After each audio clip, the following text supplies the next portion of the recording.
want to get into the actual game and what the cards look like and everything, and kind of tell us your roadmap.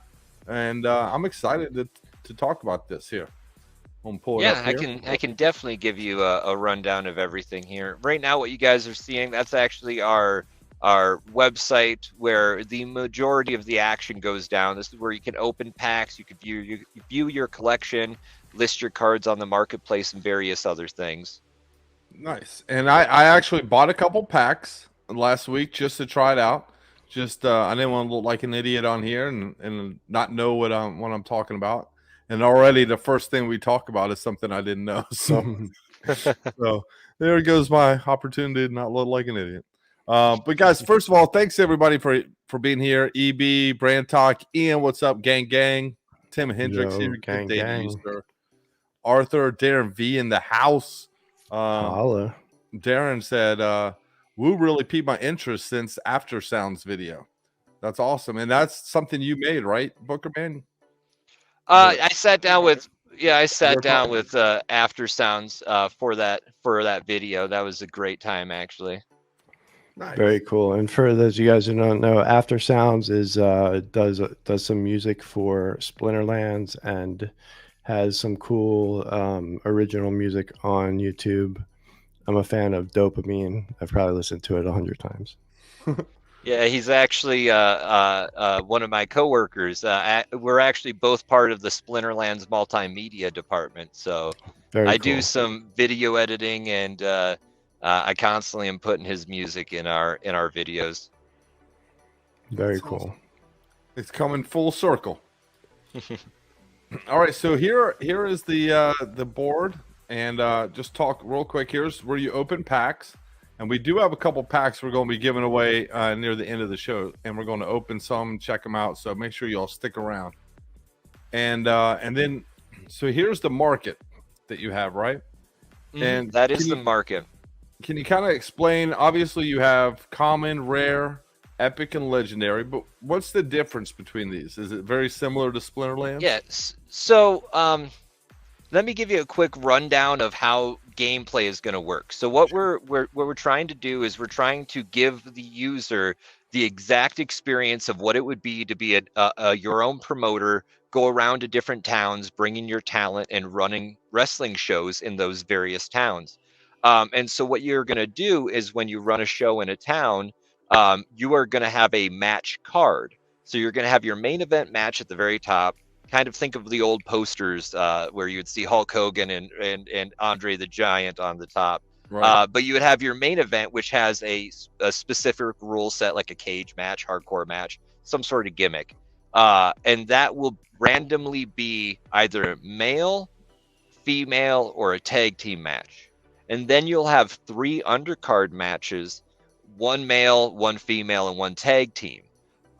When you're competing against your opponent, what you're going to be doing is you're trying to win at least either the whole undercard or the main event and 1 undercard match to take the house.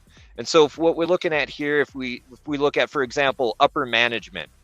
So that is a legendary card, and you could tell by the gold little gem on the title belt.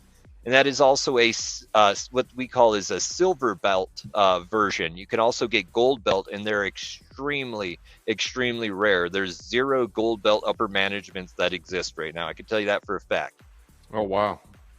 But up in the corner where you see that 4, that's actually their cost. So it's when you are building your show, you have a budget. You have a certain amount of money that you can use to bring in talent. And so you're going to have to choose how you want to distribute those talents. So again, the number 4 would be the budget. The 3 would actually be their speed. Okay. The one below that, the 2, that's the damage they do. And over on the other side with the 8, that is their health. So depending on the type of card they are, Upper Management is actually a technical wrestler. And when technical wrestlers do damage against powerhouses, it's actually powerhouses are resistant. So if Upper Management attacked a powerhouse, it would actually only do 1 damage because it would do half damage.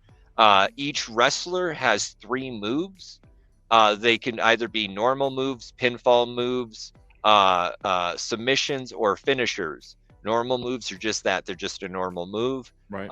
Pinfalls will go for a pinning attempt. Submissions will actually lock you into a submission and almost force you to break out. And if you don't break out, you kind of lose a turn. And then your finishers will do double damage and will also go for a pin or a submission. Those moves are actually tied to you have to hit successful attacks. So you would have to hit your opponent for 3 rounds to be able to get to your finisher. At any time, if you miss, say you're on round 3 and you're going for your finisher, if you miss, you're now back to move 1. Okay. And some cards don't have pinfalls or like a win condition until move 3. Their finishers, their only way they can check for a win. So that's how that will kind of work. Yes. Yeah. And we also have manager cards. So if you want to exit out of this, Sure. I could show you our manager cards. There we go. We got 3 of them there. That's Ivan Shyster. He's the Shiesty guy. I've got that one. Yeah. But each of these managers, they're very, very important. Sheila is insanely good. But that's why they have such a high budget. That's why they cost so much. You can only use 1 manager in 1 match per card, and they give some sort of bonus. For example, Sheila, she actually is supermodel Sheila, and she will distract you with her good looks. So when your opponent goes to do their first finishing maneuver, she actually distracts them and forces them to miss their finisher. And in some cases, that's the only way you'll make an opponent miss an attack. Wow. She's incredibly, incredibly useful. And Ivan Shyster, the common manager, who gives increased speed, which will help you to connect moves and dodge your opponent's moves. He's also very, very, very good. So you got to have one of these at least. Yeah, you're going to see a lot of people using their managers in the main event. Sometimes, like I said, you'll have special rule sets, like you might have a cage match where there's no interferences or no managers. So it really kind of changes the strategy up there. And then the cool thing that we're looking to do, again, because it's territory wrestling on the blockchain, we'll have land that users can purchase, and those users that own land will actually earn passive income, because every time a show is ran and earnings are earned, the landowner will get a small percentage of those earnings. That's awesome. Now, real quick, while we're talking about this, can you kind of lay out the roadmap and where we are? And because to my understanding, you can't actually, there's no gameplay, correct? Is that right? Yeah, all we got is a mini game that can kind of show you a bare bones what we're looking to do.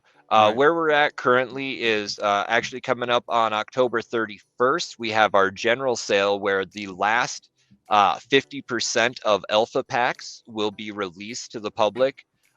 Users who buy during that sale will get 1-to-1 reward packs.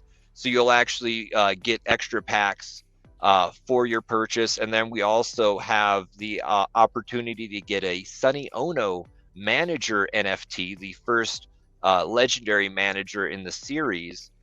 You'll have the chance to get that. That's coming up on the 31st. Everything else we've kind of already done. You know, we got NFT mining, so you can actually use your NFTs to mine some cryptocurrency. Right now we're looking at Q4. We have our NFT, the Woo Alpha Pack pre-sale. We got some really cool end of the year events coming up. And then starting next year, we're going to start our land sale. But so far, we've already released our Woo token. We've already airdropped the Raven and Saturn packs for people. And we also have various ways to earn passive income with our tokens through pack airdrops of the token through holding unopened packs, NFT mining, staking, HP delegation, liquidity pools, many, many different ways. Wow. And you told me you started last November is when you kind of got rolling, right? Yep. The Twitter and Discord and everything was created in November. I would say I really started like pushing and like getting the team together and getting everything together in late September, mid to late September. So we're going on just about a year now from initial, hey, let's get this going, to where we are now. Thanks so much for watching. Here's a couple of videos for you to check out. And of course, hit that like button and that subscribe button right next to it. we appreciate you all. We're having a good time.